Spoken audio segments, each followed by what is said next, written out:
kasih untuk Bapak Tulus yang sudah menyampaikan materinya. Untuk teman-teman, apakah ada yang ingin ditanyakan atau ingin menanggapi, silakan diaktifkan mikrofonnya. Izin bertanya, Kak. Ya, silakan. Terima kasih. Assalamualaikum warahmatullahi wabarakatuh. Nama saya Nur Aswan dari Provinsi Kalimantan Selatan. Di mana pertanyaan saya ini yaitu di mana tempat pelaporan ketika terjadi tindak pidana 378 di mana korban ada di daerah berbeda, di kota A dan kota B, sedangkan pelaku ada di kota C. Mungkin seperti itu, Pak. Pertanyaannya mau ditampung dulu atau langsung dijawab, Pak? Langsung aja kali biar nggak lupa. Oh iya, silakan, Pak. Terima kasih untuk Pak Aswad. Ini yang saya bisa sampaikan sekarang adalah pendapat secara teori ya. Balik lagi nanti bagaimana ketika nanti di persidangan ternyata diajukan satu tempat, misalnya di pengadilan negeri A, ternyata dieksepsi dan hakim berpendapat lain, itu pakai pertimbangan lain juga bisa. Tapi kalau kita ngomongin teorinya, kita bilang teorinya, tadi kan 84 ayat 1 kan sudah jelas terjadi tindak pidana, kemudian 84 ayat 2 di mana saksi lebih banyak. Nah, kita juga punya pasal 84 ayat 3 atau 84 ayat 4. 84 ayat 3 bisa masing-masing mengadili, 84 ayat 4 KUHP bisa digabungkan, dibuka kemungkinan terjadinya penggabungan. Jadi kalau misalnya korbannya ada di 3 tempat, misalnya Semarang, Jakarta Timur, sama Depok misalnya gitu. Kemudian terdakwanya ternyata ditangkap di Bekasi. Ya sebetulnya kalau mau peluangnya lebih besar, ya Bekasi dulu terdakwa di tempat ketemukan terakhir. Kemudian dilihat banyaknya saksi ada di situ atau tidak, gitu.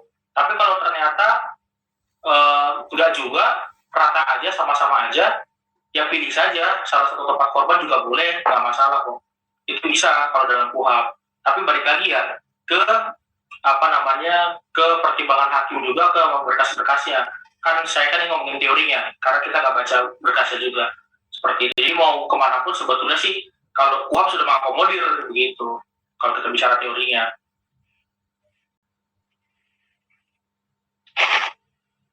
Bagaimana untuk Bapak Aswad, sudah jelas? Oh, siap. Sudah jelas. Ya. Terima kasih. Selanjutnya ada yang ingin bertanya lagi atau ingin menanggapi?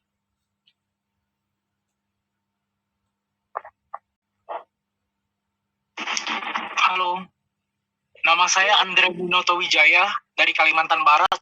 Maaf, kamera saya nggak bisa saya hidupin.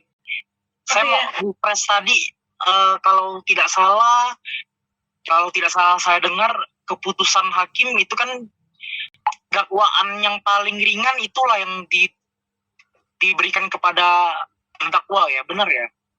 Bukan. Enggak. Bukan dakwaan ya, Pak? Atau Bukan, saya nggak sampaikan tadi. Misalnya begini. Misalnya 3 hakim, satu 3 tahun, 1 2 tahun, yang 1 tahun. Otomatis yang dipakai itu yang 1 tahun ya, Pak? Oh, ya, tapi bukan dakwaan namanya. Ya, hukuman. Karena hukuman. Ya betul. Jadi di dalam pasal 180,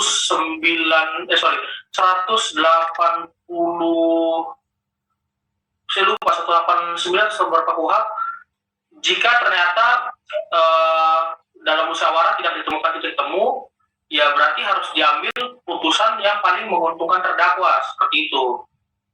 Oke, Pak.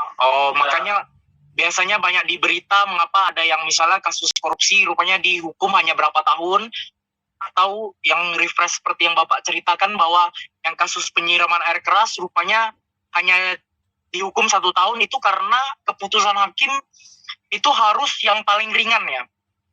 Enggak, bukan paling ringan. Gini, misalnya gimana? Misalnya kan kita bertiga hakim nih, Pak. Oh ya. Bapak bilangnya 3 tahun.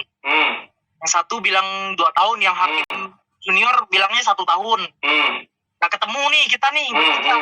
Otomatis yang diambil yang 1 tahun. Nah, kalau di KUHP seperti itu. Tapi kan dalam praktik bisa jadi terjadi musyawarah lagi. Misalnya jadi yang 3 tahun, tadi 3-2-1 misalnya, yang 3 ikut, ya udah 2 deh sama yang ini, kan jadi suara terbanyak. Kalau suara terbanyak kan jadinya itu yang diikuti gitu. Sebelum, kalau kecuali sampai akhir deadlock 3 suara, ya berarti diambil yang menguntungkan. Tapi kalau ternyata dalam musyawarah bisa terjadi penggabungan suara, jadi ada suara terbanyak, yang diambil kan suara terbanyak seperti itu. Ya, baik Pak. Tapi bahasa mudanya bukan harus menghukum paling ringan, bukan. Tapi yang kalau terjadi deadlock baru yang menguntungkan terdakwa. Karena kalau saya bilang hakim harus memberikan hukuman yang paling ringan, nanti penangkapannya beda nanti. Nangkapnya kira harus dihukum seringan-ringannya. Repot nanti saya diperiksa kalau salah ngomong. Ya Pak. Karena mungkin tadi saya agak multi tafsir ya. Iya, betul. Terima kasih banyak Pak. Ya, siap. Ada yang mau bertanya lagi?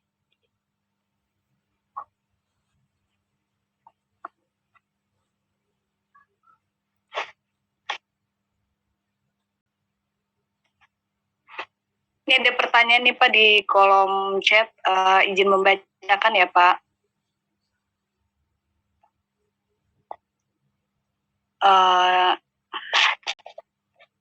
Dari BHS, dalam perkara perdata, bila majelis hakim salah dalam menyampaikan identitas para pihak dalam pembacaan putusan maupun dalam salinan putusan, dapatkah hal tersebut jadi dasar untuk mengajukan kasasi?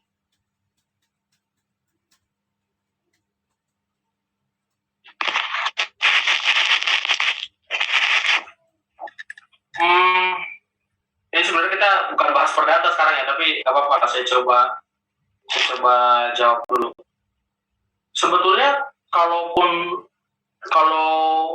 mau mengajukan entah banding atau kasasi itu dibebaskan saja sebetulnya. Kalau ada yang merasa keberatan dengan putusan itu, misalnya keberatan gara-gara amarnya, atau keberatan misalnya karena tadi dibilang identitas dan segala macam, ya coba saja diajukan, tidak apa-apa. Dan pengadilan kan nggak membatasi sebetulnya, nggak membatasi yang mau diajukan gitu. Jadi mengenai putusannya apakah diterima atau tidak, ya itu kembali lagi ke hakim pemeriksanya.